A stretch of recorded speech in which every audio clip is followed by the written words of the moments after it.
Sir, जब मैं आपके बारे में पढ़ रहा था और कई सारे लोगों से बातचीत हुई आपसे मुलाकात करने से पहले, तो आपको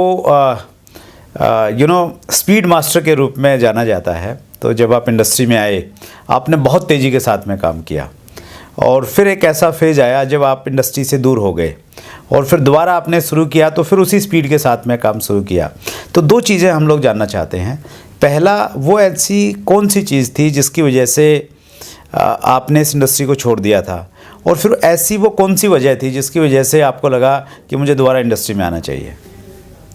देखिए, आपके सवाल बड़े जो है वो ख़तरनाक से भी हैं, लेकिन अच्छे भी हैं। और दो चीज़ें हैं, एक काम तेज़ी से किया और बीच में एक दौर ऐसा आया जब मैं करीबन 1-1.25 साल इंडस्ट्री से दूर रहा। सर, इसका जो मेन कारण है कि कई बार क्या होता है कि इमोशनल इम्बैलेंसिंग होती है थोड़ी सी। सर, हम कई बार कई चीज़ों के प्रति बहुत ज़्यादा इमोशनल, और जब आप किसी काम को बड़ी शिद्दत के साथ करते हैं तो आप उसके ऊपर अपना हक समझने लग जाते हैं। सही है कि सर। मैंने ऐसा बोला है तो ये होना चाहिए, है ना, और ये मेरा राइट है, या आप खुद ही अपना राइट समझने तय कर लेते हैं जी। और कई बार उस इमोशनल इम्बैलेंसिंग में ठीक क्या है गलत क्या है, ये हल्की सी चीज़ें बाईपास हो जाती है सर। तो ऐसे केस में कई बार क्या है कि मेरे ख्याल से बहुत सारी जो हमने किताबें पढ़ी उसके बाद, तो तब जाके कुछ ये समझ में आई कि बहुत ज़्यादा जो एग्रेशन है वो कई बार हमें हमारी दिशा से भटका सकता है। सर, एग्रेशन काम में होना अच्छा है, लेकिन एग्रेशन बातचीत में होना कई बार थोड़ा सा दुखदाई हो जाता है। सर, तो बातचीत में से कुछ जो है वो हल्की फुल्की कोई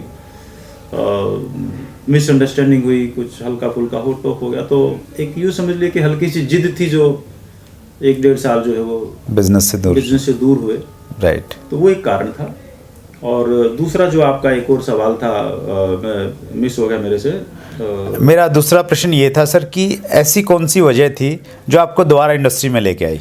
दोबारा इंडस्ट्री में लेके आई, पहली बात तो ये था कि जब मैं दूर भी हुआ तो मैं इंडस्ट्री से दूर नहीं हुआ था। अच्छा। राइट, माइंड में मेरा था कि करना है, लेकिन कुछ कारण थे जिनकी वजह से मैं कुछ टाइम लेना चाह रहा था कुछ चीज़ों को समझने के लिए। सर, और वापस आने का या इंडस्ट्री में वापस से फिर से स्टार्ट होने का एक ही चीज़ था कि जो गलतियां हुई उसको सुधारिए।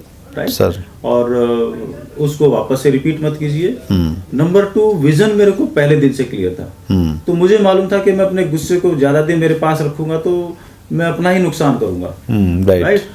सो वापस आने का मेरे ख्याल से सबसे बड़ा कारण ये रहा कि डायरेक्ट सेलिंग का विजन मुझे बिल्कुल साफ और दूर दूर तक, किलोमीटरों तक बिल्कुल क्लियर था। इसलिए कभी हताशा, निराशा, ऐसी कुछ चीजें ना तो हमारे पास आई और ना मुझे लगता जिंदगी में कभी आएगी।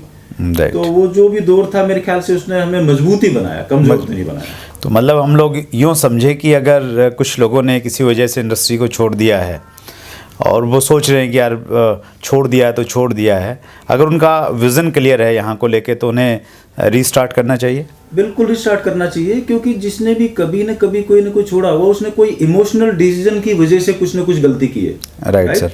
तो अगर वो कुछ किताबों के थ्रू चला जाए या कुछ ट्रेनिंग्स अटेंड कर ले, राइट, तो मुझे ऐसा लगता है कि आदमी को धीरे सवेरे शाम जो है एहसास हो जाता है कि yes you have done something wrong. और एक किताब मैंने पढ़ी थी उसमें लिखा था कि अगर आपसे जिंदगी में कभी कोई गलती हो जाती है तो इसको आप खुद जितनी जल्दी सुधार लो उतना बढ़िया है। अच्छा। बशर्ते दुनिया सुधारे, बढ़िया है आप खुद सुधार दो। चलिए, बहुत बढ़िया, बहुत अच्छी बात आपने बताई सर। हम बहुत आभारी हैं सर, आपने अपने व्यस्तम समय में से टाइम निकाला। बहुत धन्यवाद। Thank you so much sir invite करने के लिए। Thank you very much. Thank you sir. ये थे कदम सिंह जी राठी, जयपुर राजस्थान से।